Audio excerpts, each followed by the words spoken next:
It's time to talk about June's Journey, a hidden object mystery game with a captivating detective story. When you're playing, you solve a mind-teasing mystery of the roaring 1920s while you dive into June's captivating quest to uncover a scandalous family secret and solve her sister's murder. It's mystery, it's danger, and it's romance, and you never know where the next chapter's gonna take you. If that wasn't fun enough, you get to customize your very own luxurious island estate. Seriously, I cannot stop playing. I am already on the 3rd chapter, and I just started recently. Join me back in time in the glamorous 1920s. June needs your help, detective. Download June's Journey for free today on iOS and Android. Allergy season is just around the corner, and Brio, the innovative air purifier, can help. Brio quickly removes common allergens, including pollen and pet dander, and deep cleans without filter clogging, so it's more effective than HEPA. Brio's long-life filters save you money, too. Breathe easy this spring with Brio, the advanced air purifier that's ideal for every room in your home. And get 15% off Brio using code IHEART at BrioAirPurifier.com. That's code IHEART at BRIOAirPurifier.com. This podcast may discuss topics graphic in nature and possibly triggering to survivors. We value the safety and well-being of all of our listeners, so please practice personal discretion. Now, enjoy the show. Hey, I'm Paige. And I'm Natalie. We're the hosts of the Murder Diaries podcast. We bonded over tacos and true crime after we matched on Bumble BFF. You know, like any normal millennial using an app to meet new friends. Every Thursday, we upload a new episode. In each episode of the Murder Diaries, we tell true crime one story at a time. One week it's my turn. And the next week it's mine. You still think it's in my head, but I'm walking with the dead. Before this episode gets into high gear, there's a couple of items to discuss. The first and most exciting for me and Natalie is that our merch is here. Woo woo! Woohoo! I'm excited. It's so cute. I bought a bunch of stuff. My sister wants to buy a bunch of stuff. Natalie, you've gotten a bunch of stuff. It is so cute. So make sure you head over to the murderdiariespodcast.com and click that merch shop button and get yourself some goodies before April 20th. And a special thank you to everyone who's already purchased stuff. We see you. We love you and we appreciate you. Yes. Next order of business to discuss before this episode really kicks in is that we've got a little bit of a trigger warning here. We do briefly discuss in this episode the topic of eating disorders as well as mental health in this episode. Nothing gets incredibly deep on those, but those can be big triggers, and we want all of our listeners to stay safe and enjoy the episodes that they are able to enjoy. So there's the trigger warning. So Natalie, this story isn't necessarily unknown. Personally, I've been following it since 2019, and there have been some major updates over this last year. This is the murder of Bianca Devins. Bianca Michelle Devins was born October 2nd, 2001. She grew up in Utica, New York. In 2019, she had actually just graduated from Proctor High School in the area, and she was about to start community college in the fall to study psychology. It was a dream of hers to study psychology. She struggled with mental illness herself, and she hoped that someday she could help adolescents who struggle with mental illness. It's been reported that Bianca was diagnosed with borderline personality disorder, or BPD. She also suffered from some sensory issues. She ran away in the past when she was about 15. She ran away to New York. We don't know much about the full story there, but I'm just wanting to provide some background and context to Bianca's short life. Right. It should also be noted that Bianca was admitted to a mental health clinic in October 2018, and she stayed there until February of 2019. So she was actively working on mental illness there around the time of her death that we're going to be discussing, and working on herself and just looking forward to things that were in the future as well, even though she had these hard things to, or should we call them a hurdle in her life to traverse. it's been said that Bianca related more to people through online relationships than out in the real world. So basically, online, when she's speaking with online friends in like chat rooms or Discord servers, things like that, she was much more comfortable and enjoyed that way of human interaction as opposed to when she was at school, where she might feel a little bit more awkward or shy or whatever feelings she may have been feeling at the time. And that's pretty common for teenagers and just people in general these days.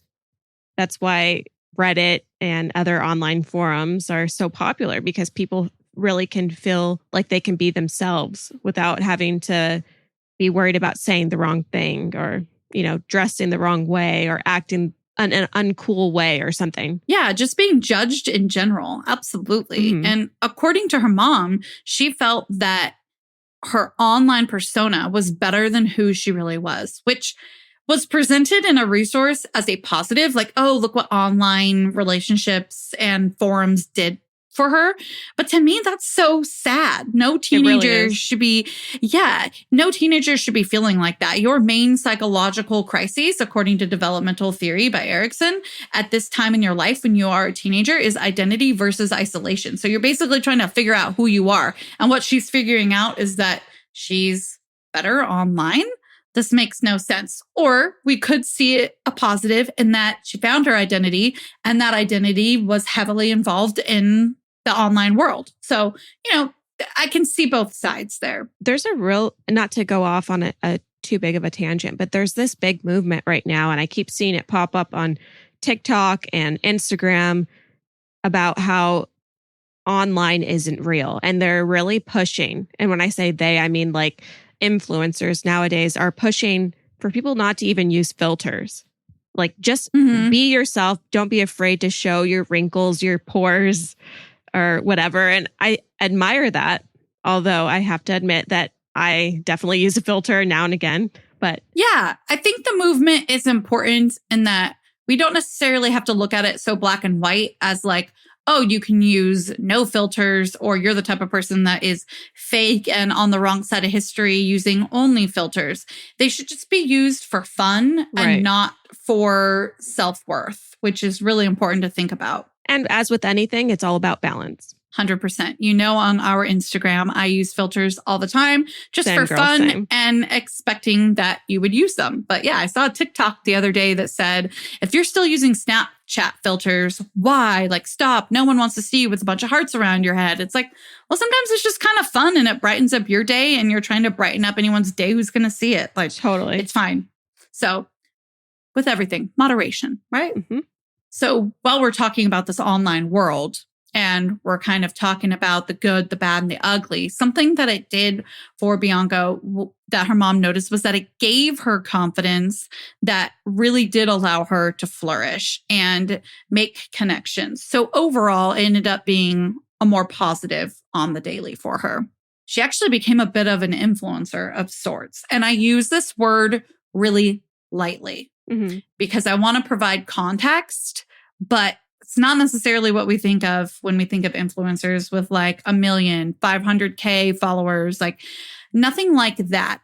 Today, her Instagram has 160K followers, which is unfortunately a lot of people just interested after they found out about her murder. Right. Looky-loos, and just maybe they feel a sense of, wow, this story really hit me and I want to support this person that I never really knew before. I get it. One of my resources mentioned that at the time of her death, she may have had closer to 4,000 or 5,000 followers, which that's pretty big for just an individual person. That's not a brand or a celebrity. So, that's a little bit more of like a micro influencer status, definitely. And as I mentioned, of course, people gained more interest after, which is why we see such an uptick in her following now. So we talked about Instagram. Was she just active there, or did she have her personality or persona elsewhere online? That's actually a really good question in Bianca's case, because she also had a following and activity on 4chan and Discord. Okay. So those of you that don't know what 4chan is, I'm going to get the like, you flippin' boomer comments here. But listen, I'm not a boomer, but I didn't really understand 4chan until recently as well, actually. So 4chan is a little bit like Reddit. Mm-hmm. It's a little bit more of an open forum. I don't know a ton about it. It does have some community guidelines, though. You're afforded a lot more freedom. Most people are anonymous. You don't know who you're talking to. It could be anyone. Right. So there's a little bit more anonymity and freedom. But of course, there are still those community guidelines. Nothing illegal can take place in the forum, etc. And interestingly enough, 4chan came from a Japanese creator who had created a website called 2chan. And his idea was to really make it so that those in Japan could use a US server to have more freedom of speech. Fun tangent. In Japan, when you would plug in a gaming console or something like that to your TV, you used to have to turn it to channel 2. I remember in the US turning it to channel 3. So I totally remember that kind of technological setup. So then 4chan was built as a one-up to 2chan. Got it. And now there's also 8chan. And 8chan is, it's a hot mess. The only thing that's not allowed is like child pornography and other illegal things like that. But that is literally the only illegal thing on 8chan. It is a crazy website. Do not go there. Do not go there. But either way, so it's kind of interesting to watch 2, 4, and then 8. Fun little tangent to include for our listeners. Get more from your store with Safeway's Fresh Pass program and enjoy more services like unlimited free delivery and all your grocery needs. More exclusive perks like 5% off every day on your favorite organic or open nature items across the stores and more rewards that never expire. Get Safeway's Fresh Pass to enjoy exclusive perks, unlimited free delivery, and more. You can start your 30-day free trial today. Visit Safeway.com/FreshPass for program details. Service available in select areas. Safeway.com/FreshPass. Is your daily grind getting you down? A ThermoSpa's hot tub may be the solution. Just a few minutes under those powerful soothing jets, and all your stress seems to melt away, like you're lying on a cloud of bubbles. You'll not only feel better, but sleep better too. Call 877-861-4672 now, and for a limited time, save $1,250. Call 877-861-4672 or visit thermospas.com to schedule a free on-site assessment. So aside from being active on 4chan and speaking with people there, Bianca also what you call like owned or started a server on Discord. So basically Discord is definitely less anonymous. You're going to be more of yourself and have more of like a group setting. You have group chats and like message board kind of situation where you're literally talking to people with like interests for like whatever that server is. So if you start a server for true crime podcasts, there probably is one on Discord and you can meet and chat with people there. You can chat with them in like a more open chat room, group chat room setup, or you can also just DM each other if you want to interact that way. So really her online persona runs the gamut of all social media really that's available if you think about it. She tended to use the name OxyChan on 4chan, and on Discord, she used Bia.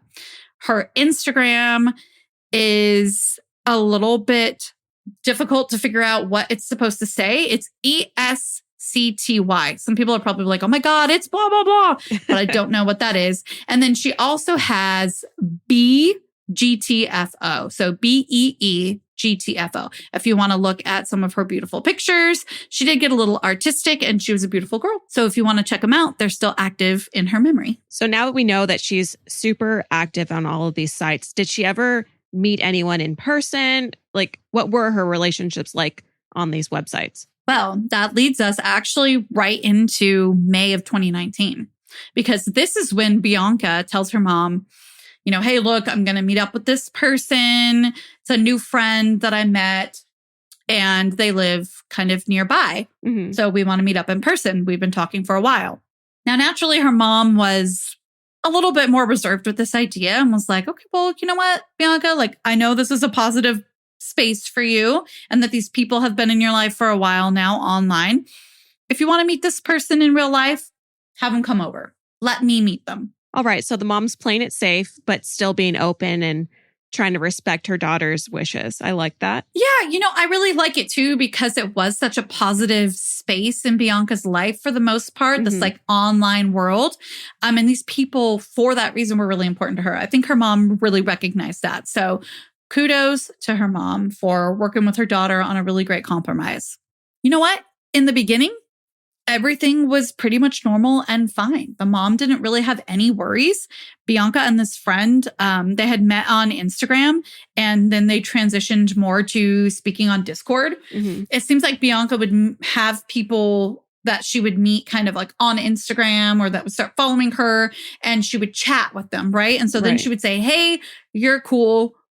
Check out my Discord server. Right. So it's like a more tight-knit community. And that seems to be what happened here. So now they're talking on Discord.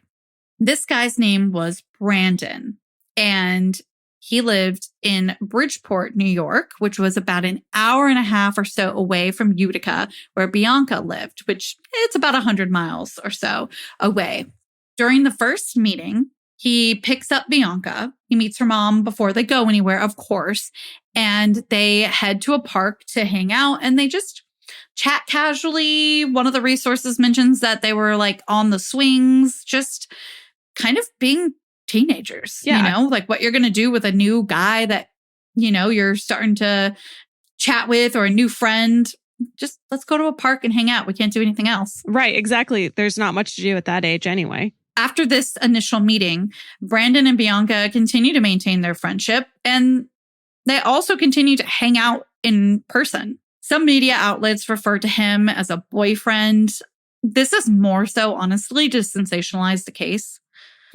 Really, we don't know the full extent of anything that happened in their relationship. We don't know if it ever got romantic or where it stood, where it went back to. We have nothing but a timeline of really that they met in May for now. But I guess it would be safe to surmise that they had somewhat of a close relationship, because if they live an hour and a half away from each other and they're making, at least one of them is making that drive, it says a lot about them and their priorities to spend time with one another. You bring up a great point. And let's kind of all hold that thought in the back of our minds here, because it definitely shows that Brandon was really, making that effort to go see her, right? I mean, he's driving an hour and a half. Yeah. She may have done that drive herself as well, but mostly it seems like, especially in that first meeting and whatnot, he drove to her. So he was very motivated to get to know her in person and continue that relationship that way. But you know what? It's really not much of our business anyways, what happened romantically or not in this relationship.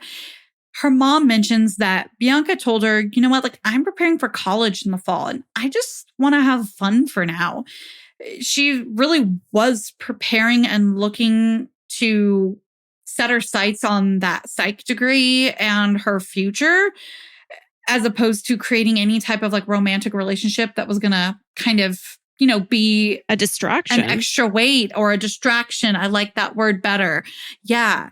So with her mom mentioning that, it makes me wonder, and one of the resources mentions this lightly, that maybe they were having a conversation of like, hey, you're spending a lot of time with Brandon. Like, what's going on with that? Yeah. Right. So they were spending this time together and being a bit involved in whatever the relationship was.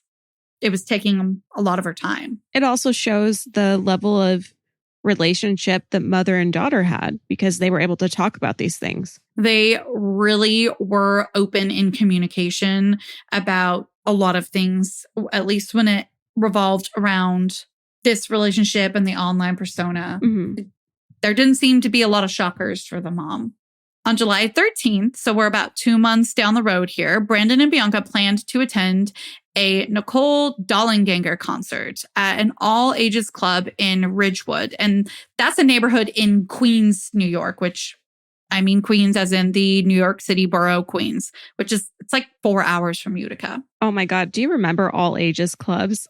Like the grossest places ever. So gross. Yeah. So many predators. Please put that aside. One of the things that Bianca really loved was art and music. So this is just a little bit of my observation, but also a resource pointed this out too, is that the two looked so much alike. Nicole Dollanganger and Bianca, they looked quite a bit alike, especially stylistically. It really seemed like Bianca drove a lot of inspiration stylistically from this artist. She was her muse of sorts. Yeah, she was almost a bit of a muse.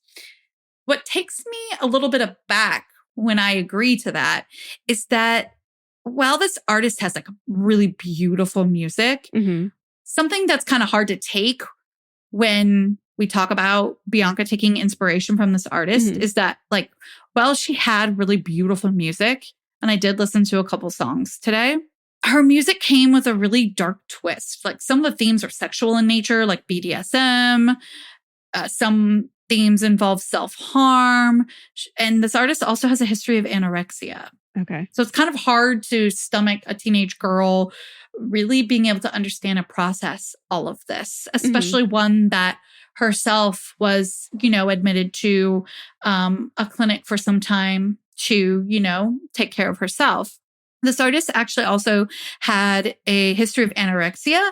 She started her career on Tumblr and wrote her first records while she was on bed rest due to her ED, anorexia. All right. Now that we know a little bit about Nicole Dollanganger, can you take us back to this concert Brandon and Bianca are attending? Yeah. So I feel like back in my teenage days, we probably would have called it like a show. Yes. This venue's apparently a little bit smaller, but it was, again, an all ages club. And Bianca actually planned on meeting a new friend there. Oh. I'm unsure if Brandon was aware, but all signs point to no. And we should also kind of preface that Brandon would have driven an hour and a half to go get her. Reports are conflicting if he drove her to the concert, but most signs point to yes. So he drives an hour and a half to get her, most likely, and then they drove 4 hours to Queens. There's a lot of time invested here. But with that being said, this makes it really clear that Bianca's family really did trust Brandon, and that Bianca was really open and honest with them. Like, hey, here's that friend I met 2 months ago. We're going to a concert. It's going to be 4 hours away in Queens. I'm 17. I just graduated. I'm not going to be 18 till October. Like, this is a young girl getting in a newer person in their lives' car, right, and driving 4 hours away to one of the biggest cities in the US. It's intense. But I also want to point out, especially for our younger listeners, that just because someone invests that amount of time into a friendship for you, you don't owe them anything. So even though Brandon is doing all of this for Bianca, she doesn't owe him anything. No, she owes him nothing. Nothing. Maybe some gas money. Yeah. Like, here you go, dude. I mean, physically or emotionally, like, yep, the car ride is where it ends. Right. That's me being a little bit flippant about that. All you get credit for is the car ride, and your repayment is only monetary if that's what you require, dude. But by the way, let's be chivalrous. She's a 17-year-old girl and you're 22. Right. He was 22. And you're doing this because you're a friend and you shouldn't be expecting anything. That's really what I was trying to put out there. So let's go back to this friend. We're going to call this friend A. According to some reports, Bianca may not have told Brandon about meeting up with A. We sort of touched on that. However, it's also been reported that this is more than likely more of a romantically involved meetup. Okay. So it was purposeful in the fact that they may have been interested in each other and seeing where things went if they met in person. Is your daily grind getting you down? A ThermoSpa's hot tub may be the solution. Just a few minutes under those powerful soothing jets, and all your stress seems to melt away, like you're lying on a cloud of bubbles. You'll not only feel better, but sleep better too. Call 877-861-4672 now, and for a limited time, save $1,250. Call 877-861-4672 or visit thermospas.com to schedule a free on-site assessment. At some point before they left the concert, Bianca and A kissed, and Brandon was not happy about this. This is more than likely because he had a thing for her, right? We talked about all this time invested and that it kind of shows. It's pretty obvious. It's a little bit obvious. Now, listen, he could say he didn't, and that'll be his truth. But it just seems a lot like that. Mm-hmm. Apparently, he found out about this kiss or kisses, we'll get to that in a moment, on the drive back to Utica from Queens. So this is a tough situation for a 17-year-old to be in. She's got a 22-year-old adult male driving next to her 4 hours, angry about a kiss. Like, this is really a complex situation for her to deal with. He may or may not have really been around when the kiss happened. There's a lot of things from that night that are a little bit funky, but we do know he found out on the drive home. Right. So we don't know if he specifically saw it happen, but he did find out that it did happen. And that a conversation happened in the car home. Yes. Got it. So how do we know this? We know this because she was messaging a friend during the drive home. And it appears she was also messaging them a little bit earlier, around the 1 o'clock hour, a little bit after that, around like 1:23 are some of the screenshots I've seen from their conversation. So they're messaging on what I think is Discord, and it's as follows. Natalie, if you would like to read the following transcript, you can be Bianca and I'll be ECAT. Sure. So this is Bianca's first line. No, he's perfect. I'm in love. Bianca there is talking about A. ECAT. Is he still being shy or talkative? Shy right now, but he smiled. Smoked. Ha ha ha ha. We held hands. My friend is pissed. He saw us kiss. I kissed him twice. Again, she's talking about A there. These messages ended around 5:47 a.m. Sunday, July 14th.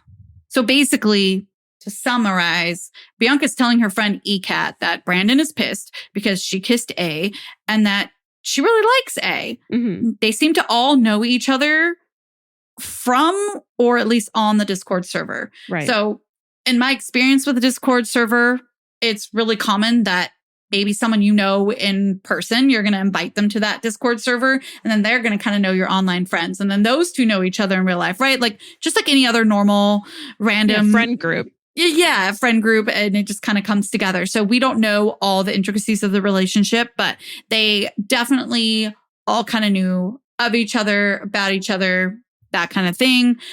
Interesting that she refers to Brandon as my friend to ECAT. So kind of up in the air how well or not ECAT is aware of Brandon. They might even be in the same Discord server and just not talk to each other. So that's where we're at with that conversation in the car. Again, it ends at about 5:47 on Sunday, July 14th in the AM. During this drive home, Brandon posts a story on Instagram. It's a picture of the lit up kind of freeway while driving. And he adds the text, "Here comes hell. It's redemption, right?" Around 6:40 a.m., Brandon began posting pictures and other items that show and document Bianca's murder. He writes in one of these forums, "Sorry, effers, you'll have to find someone else to orbit." It's believed that this was on the Discord server that Bianca owned, which would make sense in using the word orbit, right? So like you need somebody else to obsess about is basically what he's saying if you're not familiar with like the slang terminology of using orbit. According to the police report, around 7:20 a.m., police received multiple calls that Brandon was posting on social media about killing Bianca and was threatening to kill or hurt himself. I'm not going to be linking any of the photos in the show notes, but many of them do still circulate on the internet. And let me tell you, I wish that I hadn't seen any of them, really. Yeah. One of them that I've seen, unfortunately, is really graphic and without over describing, just in order to give the right homage to her story and context. In this picture, it is Bianca post-mortem with her neck slit. She's slouched down in the car, black tank top, and unfortunately just very bloody. And it is something I wish I've never seen. So please just don't search these. Get your self-controlling gear and take my light description for what you can. You do not want to see this close up of a picture of a murdered body. And I wish I never saw it. Well, and remember who's taking the photo. It's the murderer taking the photo, and he's attempting to be gruesome and graphic and gets some sort of negative reaction. And that's what he does. He accomplishes that in these photos. Right. And an appropriate news article will post the ones that aren't graphics of like the Instagram story and things like that you can see that aren't the graphic ones. Something that I want listeners to be aware of is that the family is most likely chasing these pictures down to get them removed. And this kind of gut feeling I had is reinforced by something that I mention at the end of this story that has kind of come out in Bianca's honor. So practice that self-control. Don't look at the pictures. So police are getting all these phone calls, right? Hey, this guy's posting weird pictures of my friend. It looks like he murdered her. And now he's saying he's going to hurt himself. Clearly, he's a danger to himself and others, essentially, is what they're saying. Exactly. So it didn't take long for police to find him because Brandon himself called 911, all the while incriminating himself and all but confessing to her murder. They traced Brandon's 911 phone call, and police are dispatched to a street in Utica called Poe Street. Now, Poe Street is a dead end, and it dead ends into a wooded area, just to paint a picture of where they were. This could also have been kind of nerve-wracking because they're going, Poe Street, is he in the woods? Where's this guy? Right. But so police luckily didn't need to worry about that, though, because as they arrived, they found Brandon on the ground, laying on a tarp beside a black SUV. As the officer approached, he began stabbing himself in the neck. He then called for backup, and the Utica Fire Department arrived soon after. It should also be noted that Brandon changed his Instagram bio to October 6th, 1997 to July 14th, 2019. Just know that I feel no pain now. So he's basically stating that he died on July 14th, 2019 by suicide before he would have died by suicide. There's a lot of evidence here that this was an attempted murder-suicide when we look at this. And I guess I should also just issue a quick correction that he was 21 at the time, going on 22. I know I mentioned he was 22 earlier, but what's a year anyways, right? Remember the tarp that I mentioned just a moment ago that Brandon was laying on? As they're at the scene and investigating the scene and figuring everything out, they noticed that there was like hair poking out from underneath the tarp. And this is unfortunately where they found Bianca's body. Something really disturbing about the scene as well. Once, investigators were able to see the pictures and the pictures were out there and people knew that Bianca was found underneath this tarp, he apparently was taking selfies like as he was on that tarp and trying to stab himself with the police there. So the police is there, he's stabbing himself, he's taking pictures, and he's laying atop her body the whole time. It's absolutely disturbing. It's disgusting that he would feel the need to do that. Yeah, it's just really bizarre, the attention that he wanted from this murder for somebody who had never murdered before. It's clear that he sees himself as a victim rather than the suspect, the offender. I really appreciate you presenting that perspective, and I think you're absolutely right. It really does seem like he feels like he's the victim of some kind of wrongdoing or was like scorned, which, as we already spoke about, is not reason enough to murder somebody. Back to the scene, they found nearby the tarp and where Brandon was a knife, a butcher knife, which is known to be the murder weapon at this time. I'm not sure if it was the same knife that he chose to use on himself, but it's identified as what he used on Bianca. It almost sounds premeditated to me. He has a tarp. He has a butcher knife. Those aren't things that someone carries in their car for a show. I'm sorry. I'm just going to throw that out there. The knife being there definitely makes it feel premeditated to me as well. As you mentioned, who just has a butcher knife sitting in their car? What random butcher knife would you just have in your car? It doesn't make sense. Are you a hunter? I don't even think hunters have that in their car, or at least all the time. Butchers use them. It's used in the kitchen. Yeah, I just can't. And I get really heated because he did survive and was charged with second-degree murder, which, as many of us know, means that they are discounting the idea of premeditation. The DA office offered him a plea deal. They say, look, we will go for 25 years to life if you plead guilty to second-degree murder. Just plead guilty, dude. Let's wrap this up. He says no, and he pleaded not guilty on July 29th, 2019. Why? I don't know. And we could spend a whole episode discussing just this. And we could also spend a whole other episode on why it should have been first degree and talk about butcher knives and cars and why they'd be there, etc. A few months later, however, things change. On February 10th, 2020, Brandon changed his plea to guilty. A few months later, he gets a new lawyer. On June 2nd, 2020, he and this new lawyer file a notice to withdraw his guilty plea. They claim that his previous lawyer had failed him or kind of coerced him into changing his plea from not guilty to guilty. And now, you know what? He wants to go back to not guilty. Well, guess what? The judge denied it. Good, as he should. It seems like the right move when you're really looking into this case. So I'm pretty happy about that too. And his hearing took place September 30th, 2020. Around this time, Bianca's mom also released the following statement.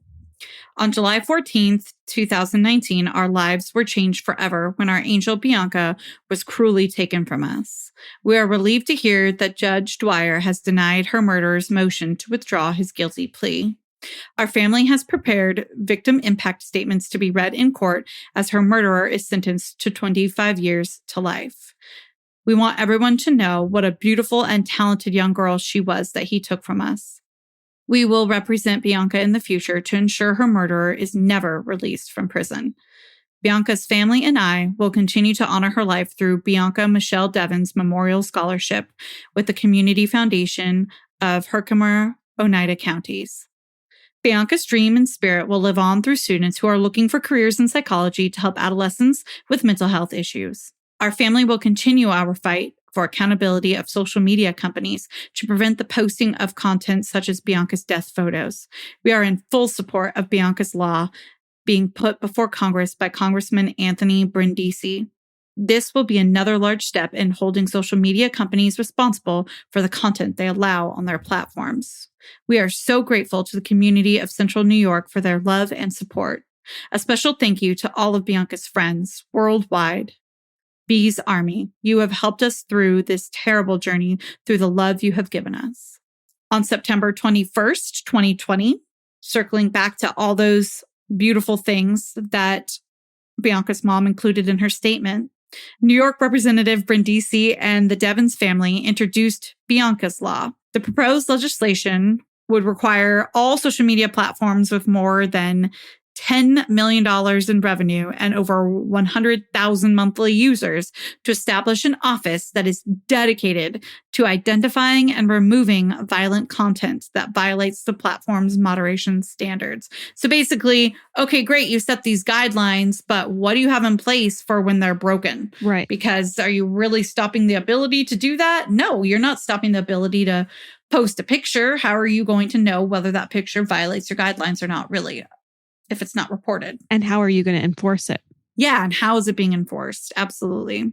Also in response to Bianca's murder, local representatives Marianne Boutenshun and Joseph Griffo also introduced a law which would create criminal and civil penalties for spreading an image of a crime victim with the intent of glorification or harassment or anything like that. So that kind of goes back to what I was mentioning earlier in the episode as to why we just really don't want to participate in these photos being circulated, and why even if you have seen it, you may never see it again because they're trying to get them off, and it has like ruined their lives, which is why they're trying to get laws like this out there. So Kim Devins, Bianca's mom, also started a scholarship in Bianca's name for students pursuing psychology degrees, as she also mentioned in her statement. The funds for the scholarship at least partly, come from a gala that she holds called the Bee Gala. The first one was held in 2020 pre-COVID, and I hope it returns post. And finally, on March 16th, 2021, Brandon was sentenced to 25 years to life in prison. This is where we're going to leave this episode. As always, you know where to find us at the Murder Diaries Pod on Instagram, at the Murder Diaries Pod at gmail.com, and the Murder Diaries Podcast.com, where our merch is currently live. Go get your merch. All right, you know what I'm going to say, but I'm going to say it anyway. Go rate, review, and subscribe to us on Apple Podcasts or wherever you listen. It helps us keep the good content flowing. It sure does. And until then, better safe than dead. Bye. Is your daily grind getting you down? A ThermoSpa's hot tub may be the solution. Just a few minutes under those powerful soothing jets, and all your stress seems to melt away, like you're lying on a cloud of bubbles. You'll not only feel better, but sleep better too. Call 877-861-4672 now. And for a limited time, save $1,250. Call 877-861-4672 or visit thermospas.com to schedule a free on-site assessment. Seeking the truth never gets old. Introducing June's Journey, the free-to-play mobile game that will immerse you in a thrilling murder mystery. Join June Parker as she uncovers hidden objects and clues to solve her sister's death in a beautifully illustrated world set in the Roaring '20s. With new chapters added every week, the excitement never ends. Download June's Journey now on your Android or iOS device, or play on PC through Facebook Games.